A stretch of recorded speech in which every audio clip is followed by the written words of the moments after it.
But I said, if there's anybody up there that knows that I'm here, please answer this prayer. And suddenly this guy materialized in front of me in a physical body. And he said, Peter, your prayer has been heard. I am the part of the Godhead that has been sent to answer your prayer. And he said, you have finished enough of your karma that you can leave the earth now if you want. In fact, I will help you. And then you can give me your answer. So he touched my third eye and he took me out of the physical body.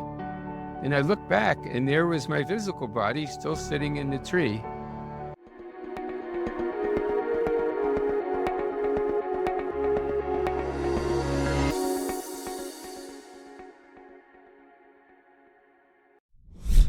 And Peter, welcome to the My podcast. pleasure. Thanks for having me on. Thank you for being here. I'm very excited to have you on the show.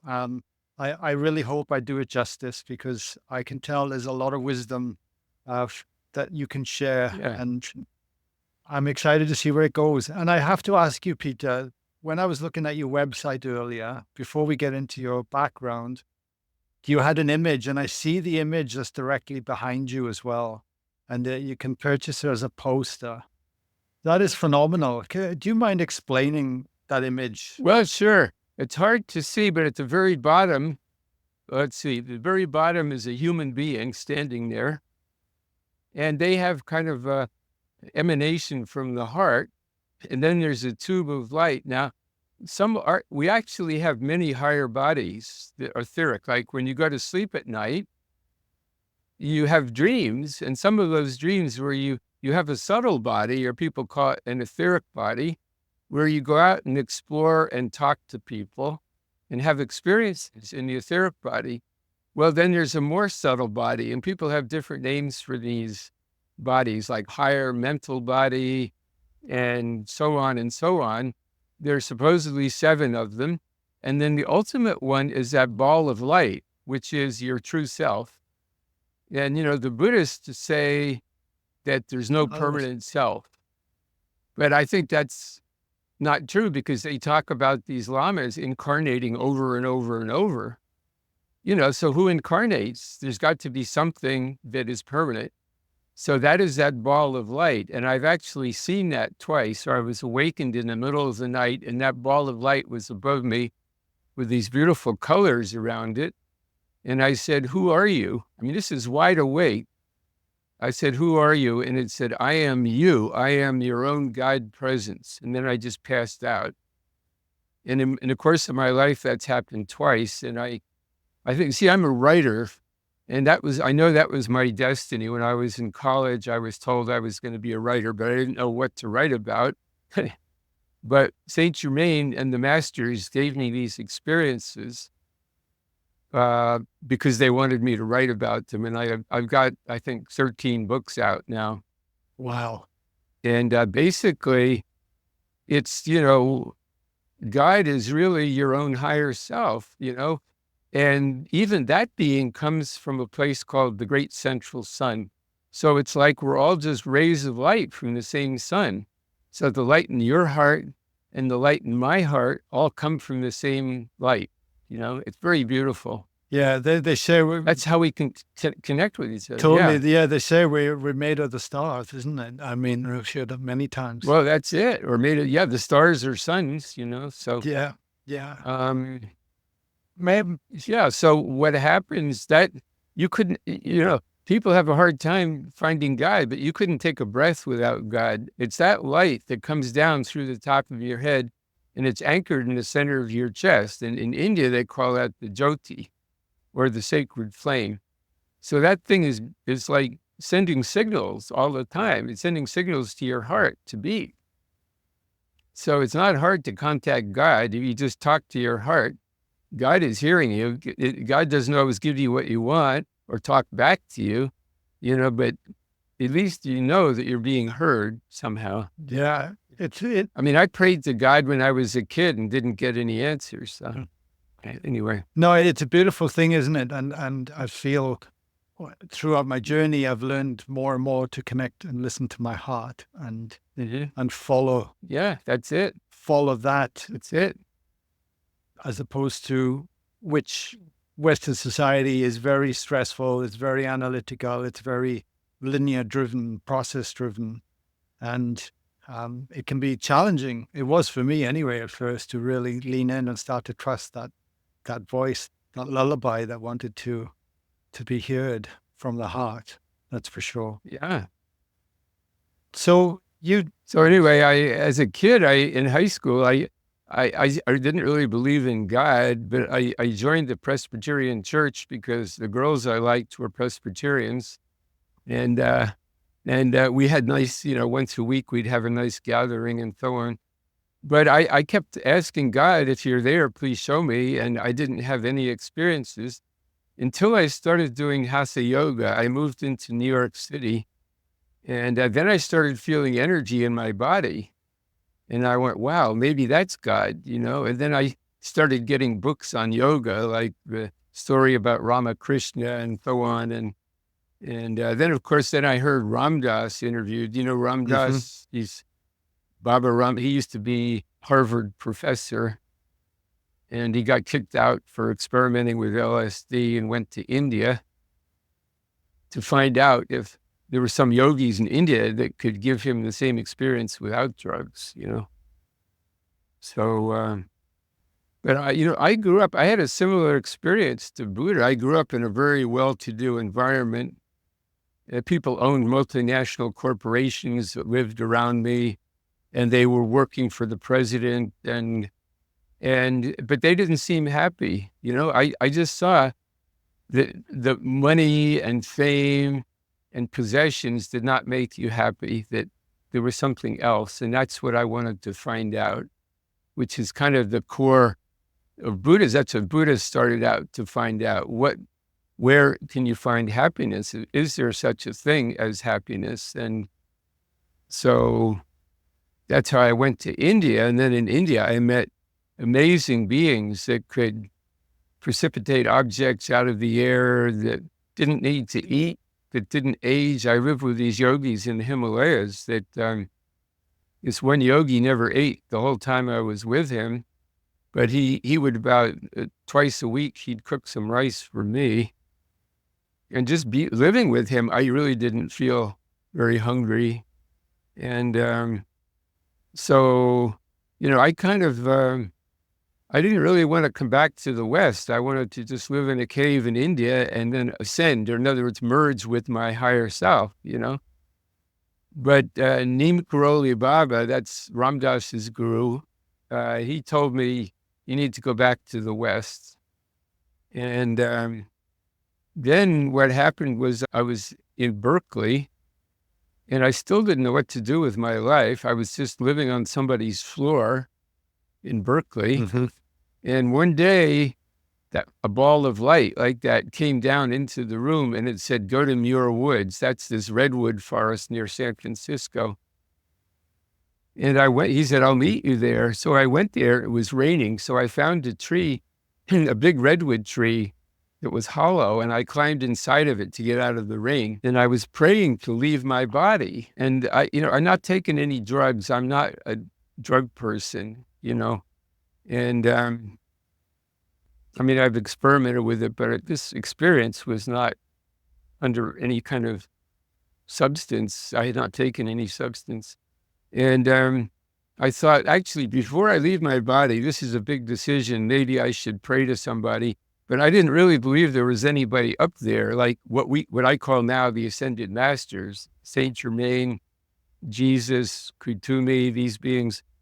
I didn't know if I really believed in them or not. I said, they must be so busy working on cosmic things. They don't have time for me down here in this tree, But I said, if there's anybody up there that knows that I'm here, please answer this prayer.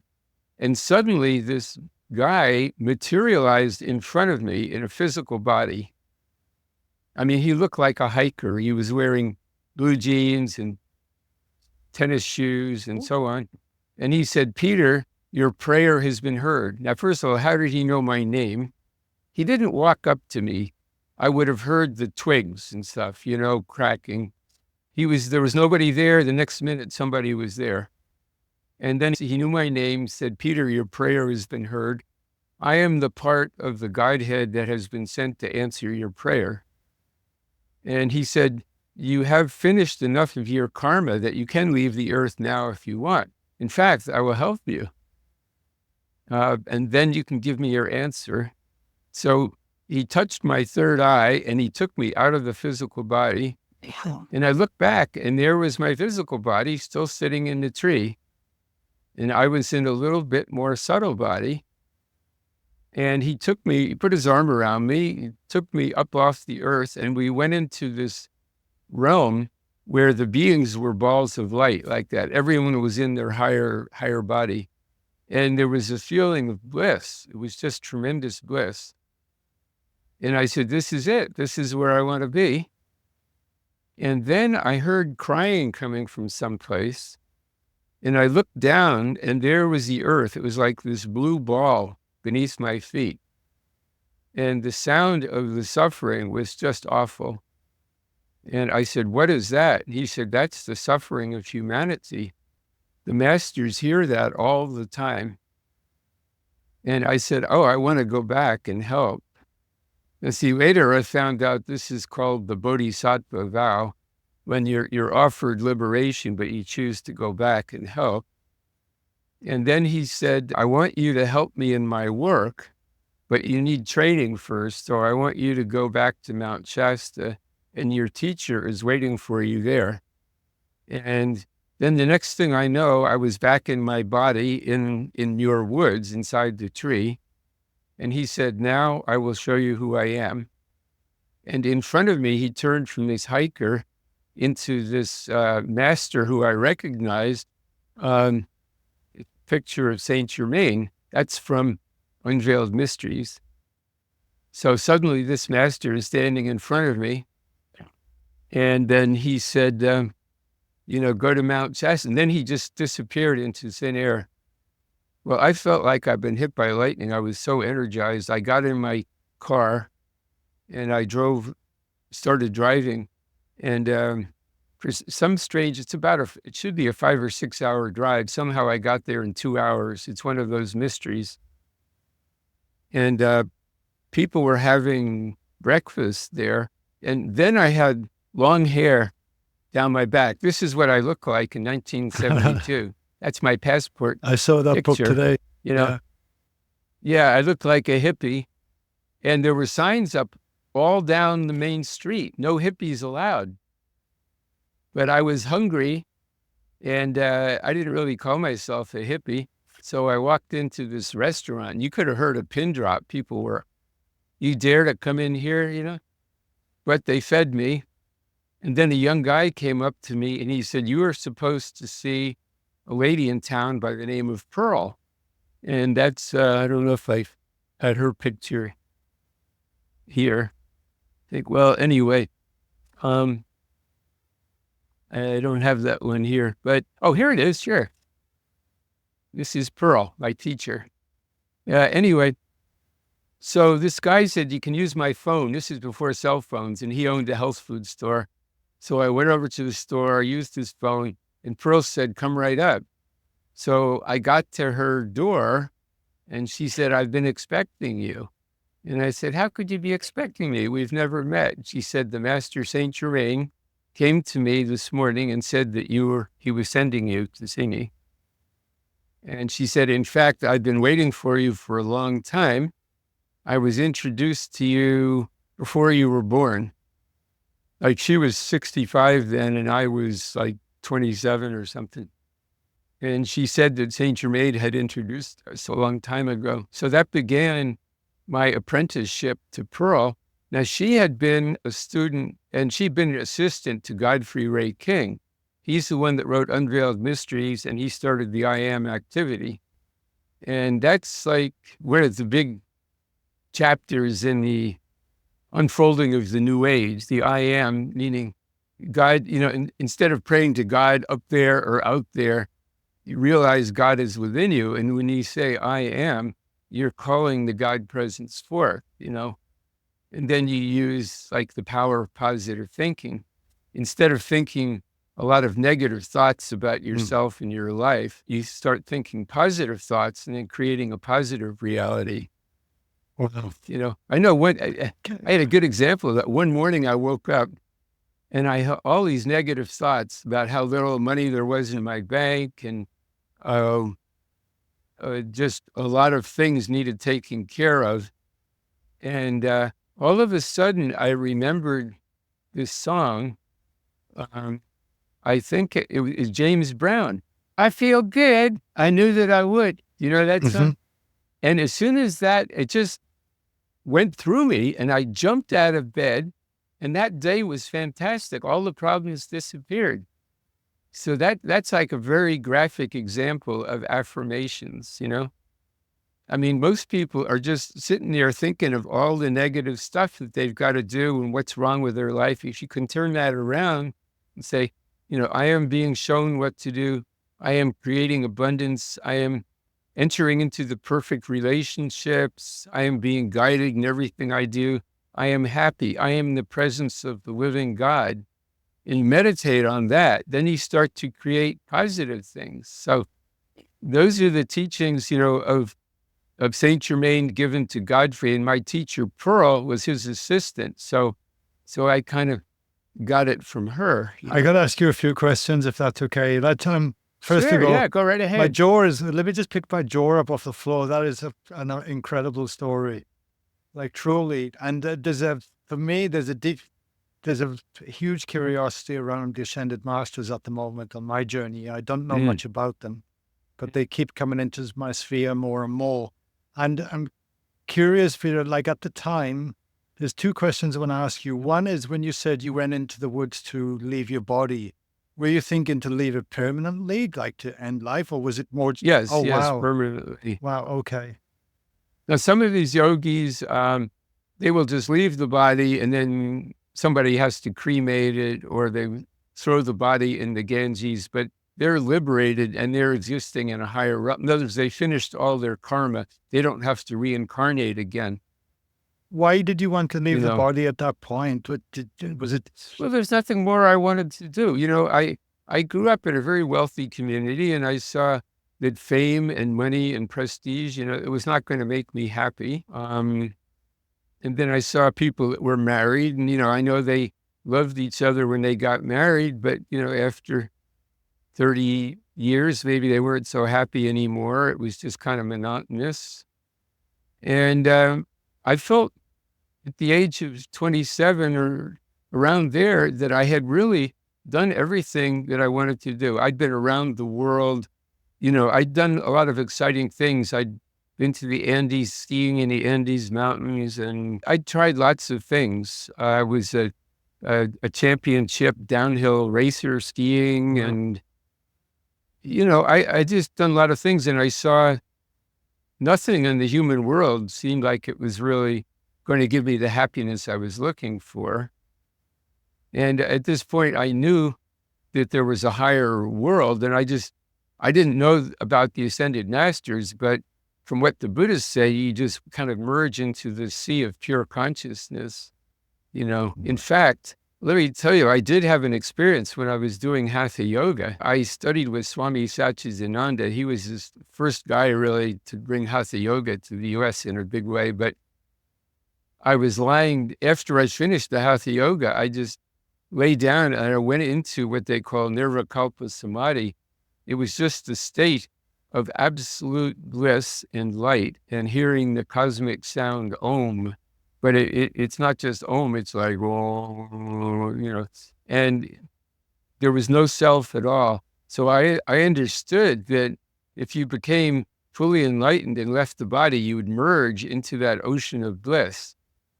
So that's kind of what I wanted to do.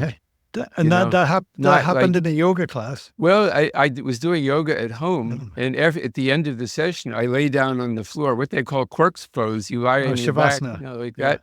And then Shavasana, I went into that consciousness, and I think that was given to me so I could experience it. So I thought, you know, on the one hand, if I'm going to live on the earth, I have to get a job. What is that? Washing dishes in a restaurant or something, or becoming a stockbroker. or something like that versus being in this ocean of bliss. There was no comparison. So, Yeah. I wasn't really eager to do something. Yeah.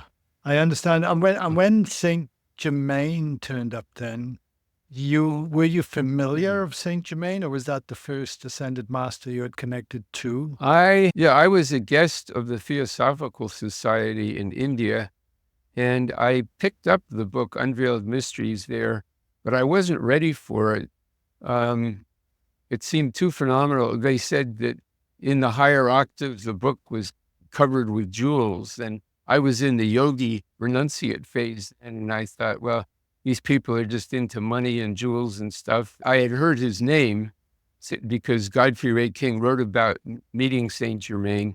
And of course, later, I read the book again, and this time my room filled with violet light and all kinds of things started happening. Wow. And I'm just asking for the listeners as well, and myself, that when he appeared, he was as physical as you and I, like it was just a physical conversation at that point? Or was it etheric? When he appeared in front of me in Muir Woods, he seemed flesh and blood, Wow.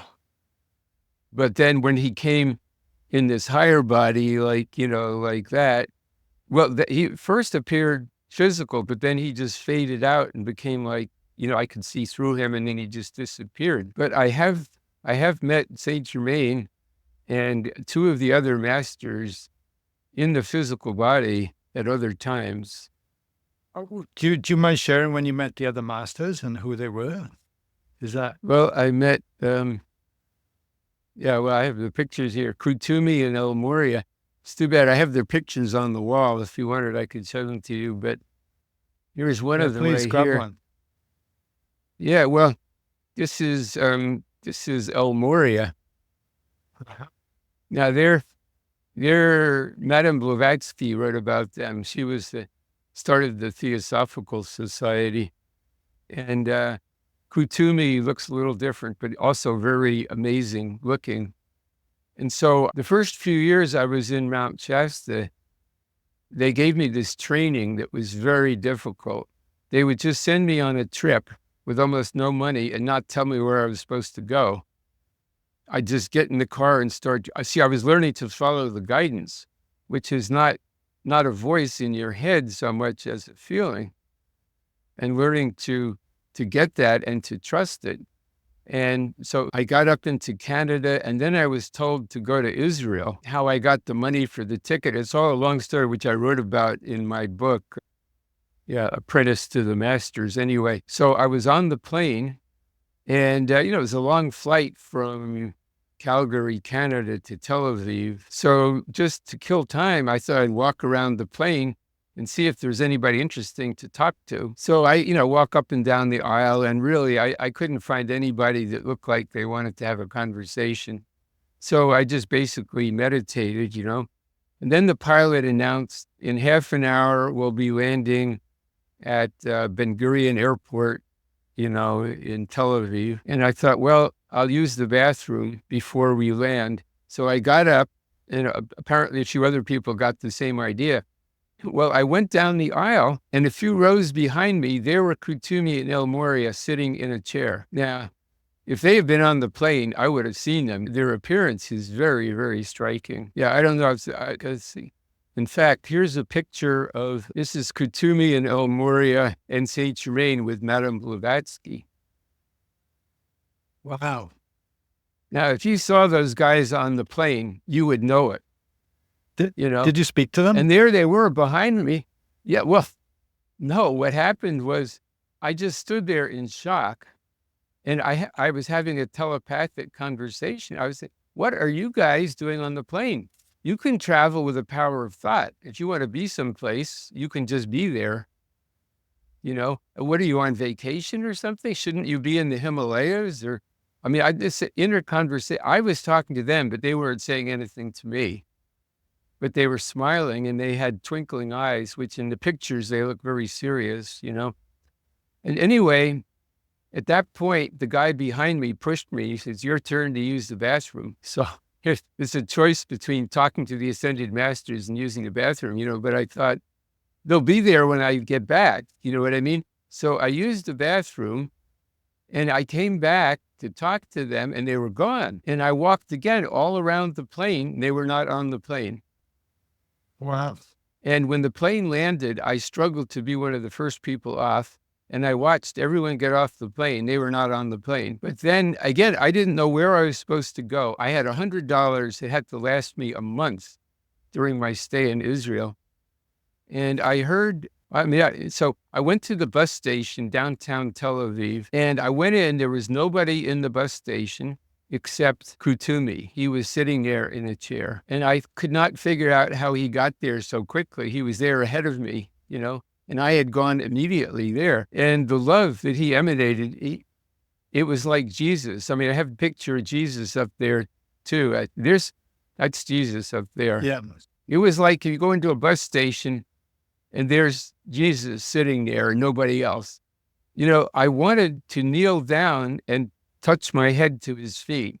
What I wanted to say was, let me stay with you and serve you. That's all the love was so overwhelming. But I heard him say, don't do it. Get on the next bus and go to the Sheraton Hotel. And then suddenly a bus pulls up.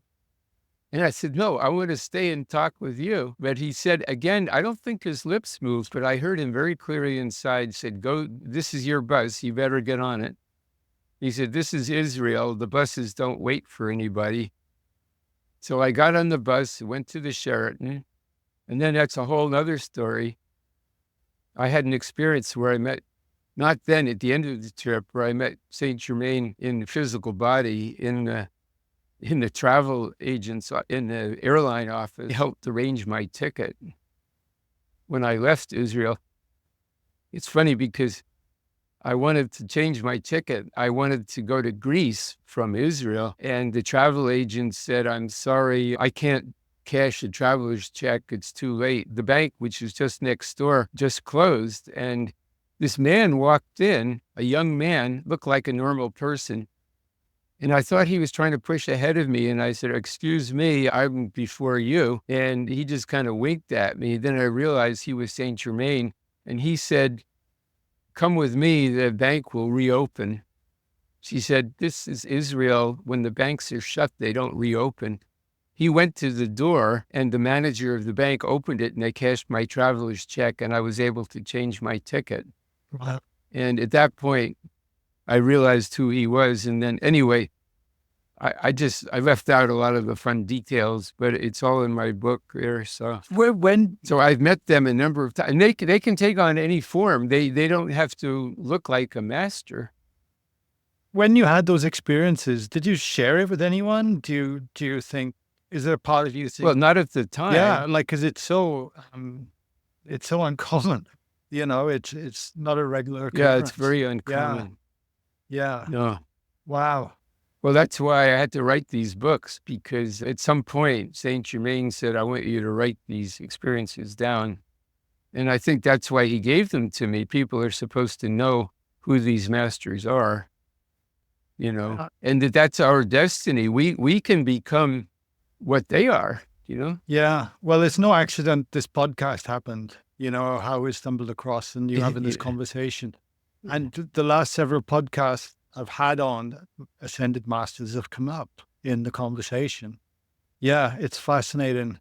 When you met Pearl, your teacher, after meeting Saint Germain, I'm guessing she knew what happened with the experience. And what were her teachings? How did they influence you when you decided to stay here to help human suffering? Well, her teachings, again, were very simple.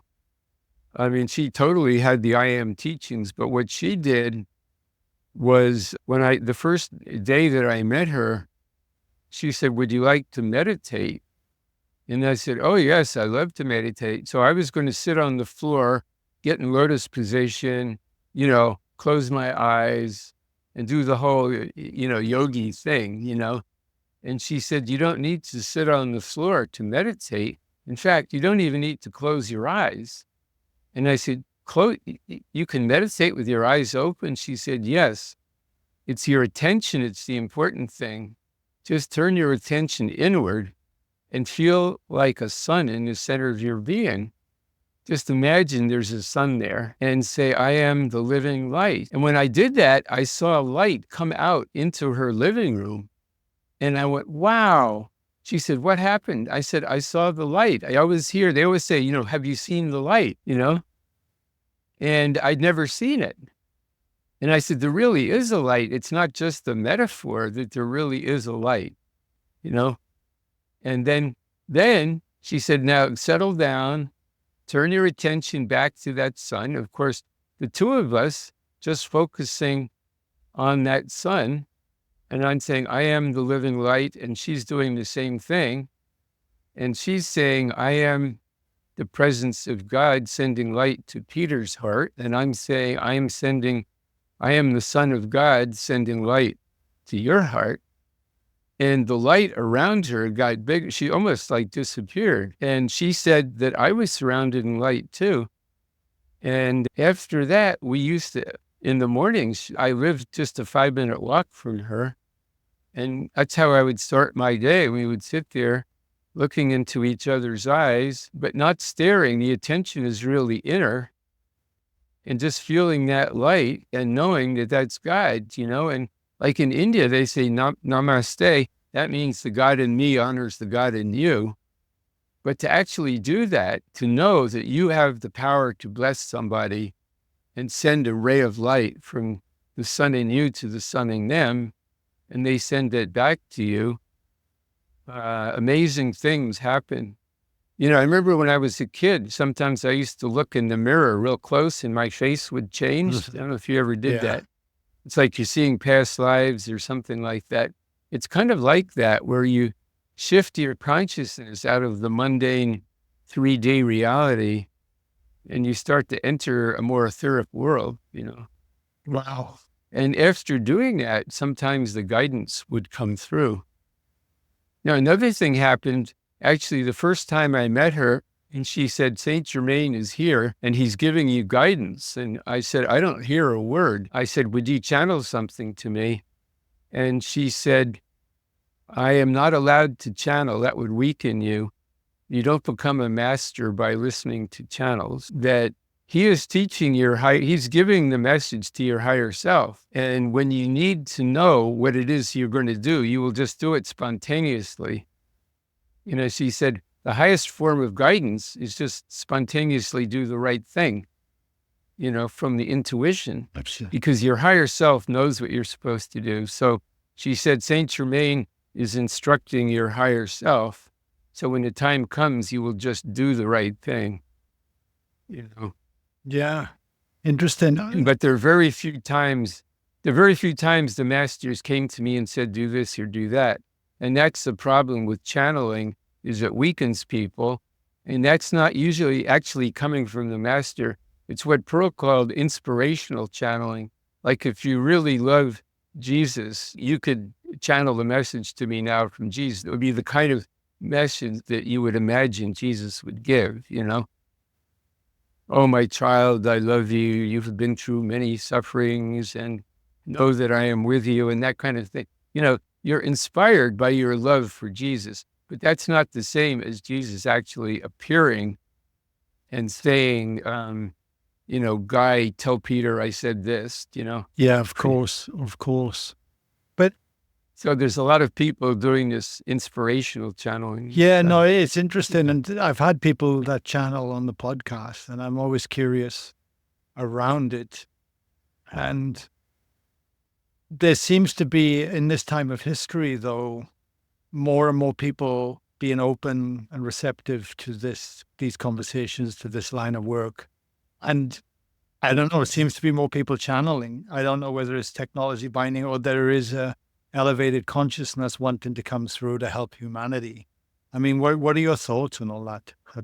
Well, I mean, I think most people are sincere. And again, this inspirational channeling takes place the same way a novelist channels the dialogue for characters. At one point I was working on a novel and the characters were based on people that I knew or had known. And I say, okay, I'll take that person that I knew 20 years ago and put them in this other situation. And then I can just sort of channel what I think they would say. So if someone loves Saint Germain or Jesus, whoever, Mother Mary, they can kind of tune into that energy and give a very beautiful message. But it's still not the same thing as that being actually coming and saying something, Of course. And my experience has been that they rarely do that, So it's very, very dangerous, actually. How do you work? Do you work with the Ascended Masters to this day? I mean, how do you work with it and then apply it in your life and your teachings? Like, I'm just fascinated. Yeah. Well, it's very interesting because, I've been actually offered the chance to leave my body a number of times since that other time, the previous time. And each time I realized that I can be of more service here in the body on the earth, And what the masters say is they can only interfere so much in human affairs unless we ask them to interfere. It's kind of like if you ever watch Star Trek, there's something called the Prime Directive, where they visit another galaxy and, they want to beam down and change things and help people out. But they're only allowed to change a little bit, depending on how much they're invited to come in, because people have to work out their own lessons, things like that. But when we're here in the body, we can ask the masters to intercede for humanity. So that's what I do a lot of the time. I spend hours a day in meditation, and I call the masters to help people in different places, like all the governments of the world, to bring peace on earth and to teach people what they need to learn. And if I know someone has a problem, I am calling the masters. And Saint Germain likes to use the violet flame, which purifies the atmosphere and burns up karma. So I ask him to intercede around. I may spend an hour a day just sending violet flame to different governments, Wow.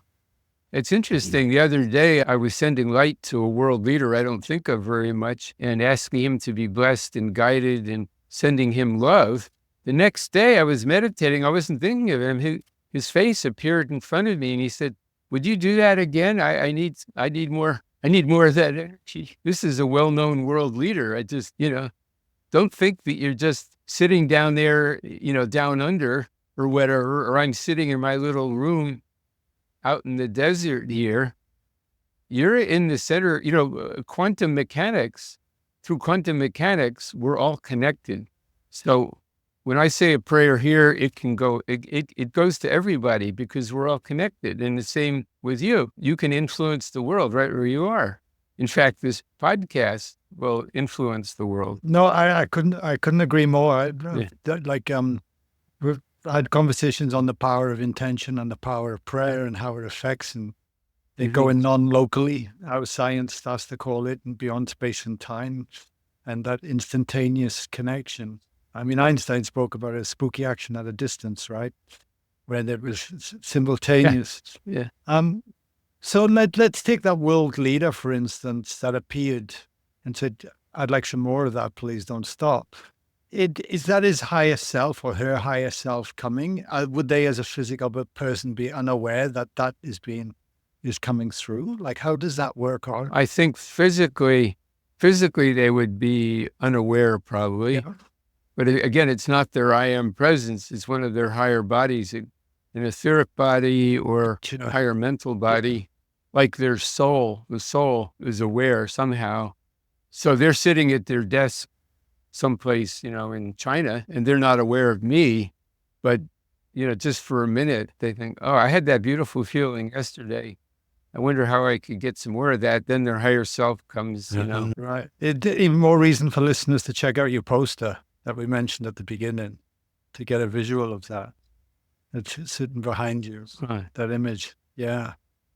Oh, yeah. Yeah, that's right. So with all that in mind then, and with you experiencing, like you say, a lot of things by the time of age 27, and then going on to deepen yourself in these teachings. When it comes back down to when you look at the world right now and the suffering that is going on, and we're all searching, right? I don't want to bracket us at all, but I mean, there's a lot of people that just simply want happiness, but are not.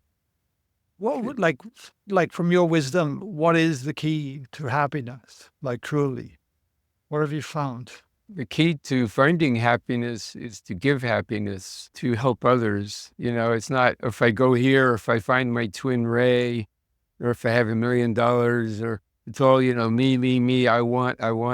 But when you start thinking, when you realize you are actually able to help other people, that's where the happiness comes from.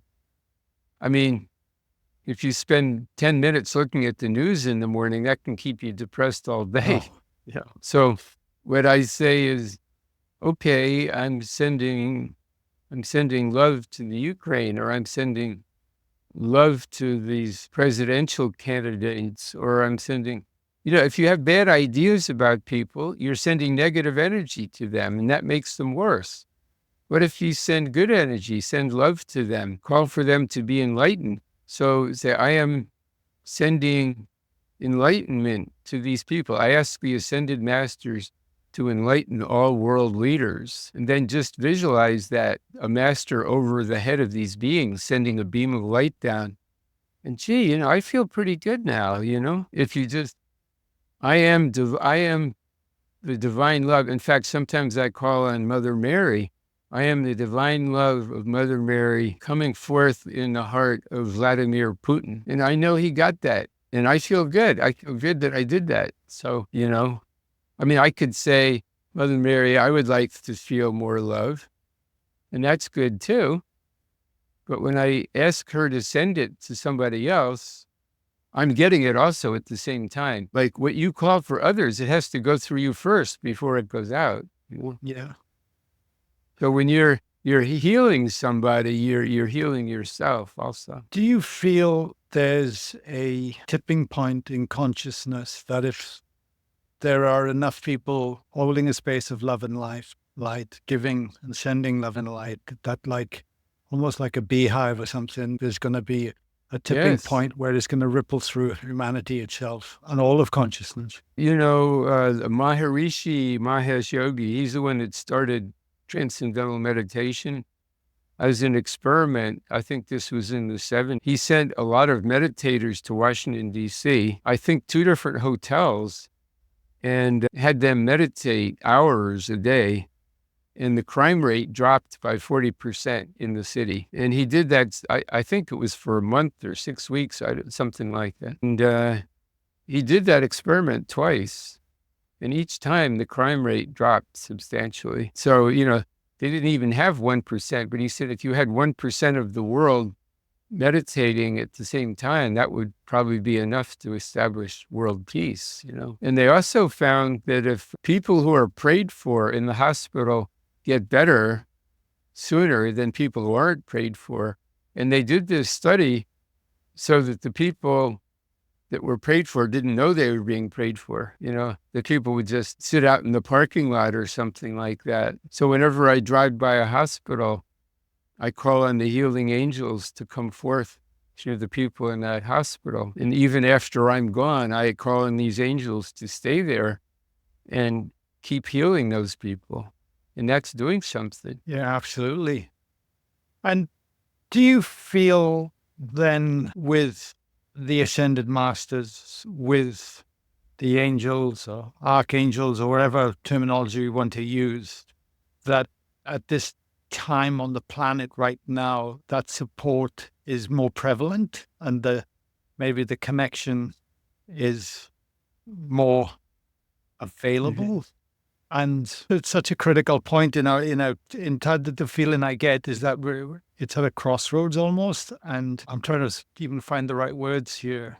But that support is available to us all if we choose to lean in and contribute to this. Because if you listen to the media and start taking sides with the division, it feels like we've become powerless. Yeah. You know? Well, yeah, we are at a crossroads right now where a certain portion of humanity that needs to learn a certain lesson about where selfishness and greed takes them, but the rest of us don't need to go through that. And we are being raised into a higher vibratory rate, into a higher frequency, and we will be in a different world, you know? And is that because of our So, perception of it?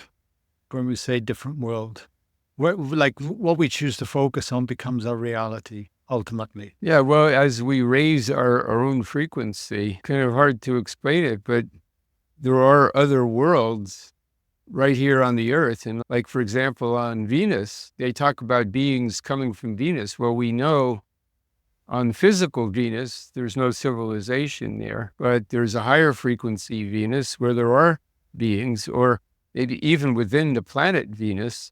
You think, well, that's impossible, but there's like a higher octave of Venus. There are even beings, it's in the Indian mythology, there are beings that live in the sun, like Rama and Krishna are beings, Shiva, they came from the sun. And you think, well, it's too hot there, but they're in a higher frequency world where it's not hot. What we perceive as heat is just the light of their consciousness emanating out. Of course, there's hydrogen being burned and all that's on one level, but on a higher dimensional level, there is actually a planet there inhabited by beings. I mean, even when I was a child, once I looked up at the sun and someone spoke to me from the sun. I saw a temple there, like a Greek temple, and someone spoke to me. I don't remember what they said, but that was a shock. But I didn't dare tell anybody. People would think I was crazy, so. Yeah, of course. But in India, this is like common knowledge, Of course, we could say that's superstition or whatever, but Yeah. anyway. Or some people, like Pearl, she could see somebody standing in the room that I couldn't see. Like someone who had died, she could see them in their subtle body there, And And I've had an experience where I could see a nature spirit in a tree. I was attaching something to a tree and a reflector, and I had to put this wire around the tree. So I was basically hugging the tree.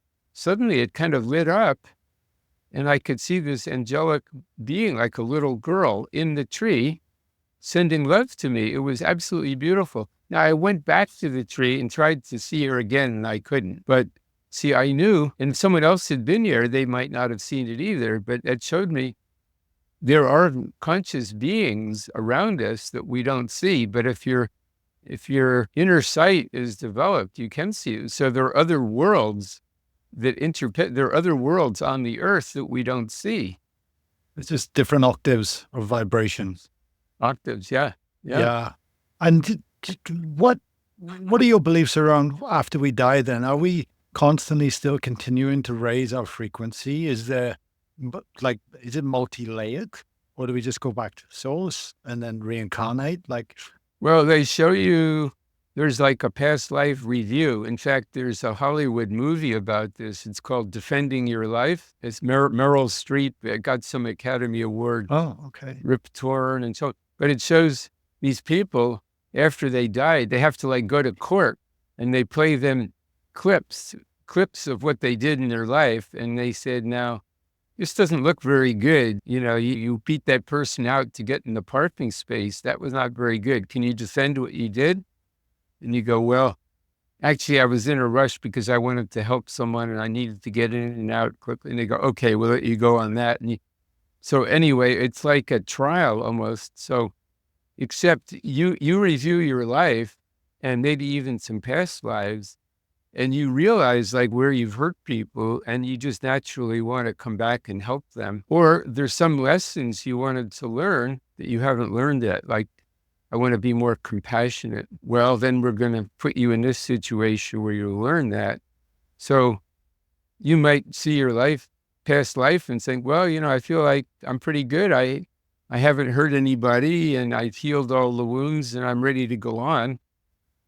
Then you can maybe then go into a higher world or go to a different planet, or you may decide, well, there's things I want to learn on the earth, then you re-embody again, come get born again, so. It's a wondrous journey. It truly is. It truly is. And Peter, if people want to learn more about your books, and I noticed you had some audio webinars on there as well and different teachings, where can I send? Well, on YouTube, I have Okay. over 100 people on my YouTube channel, Peter Mount Shasta, and Mount is MT period Shasta, Yeah. SHASTA. And then I have a website, iamteachings.com, and there's hyphens, I-am-teachings.com. Beautiful. Well, I'll make sure all the links in the show notes for everyone else here. Thank you. And Thank you. no, it's wonderful. I Thank you. really appreciate your conversation today, Peter. And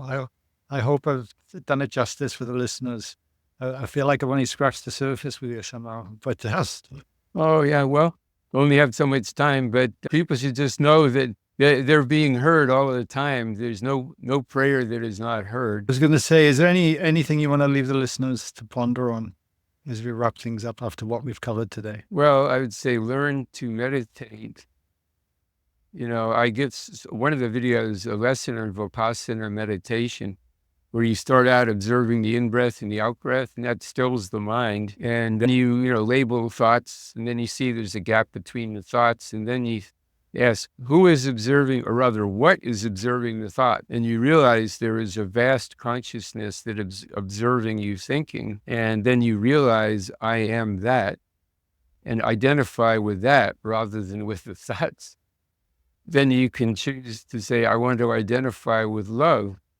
Okay, I am love. I am love in action throughout this day. And when you do that, I guarantee if you start the day with that, people will relate to you differently. It's the power of your attention.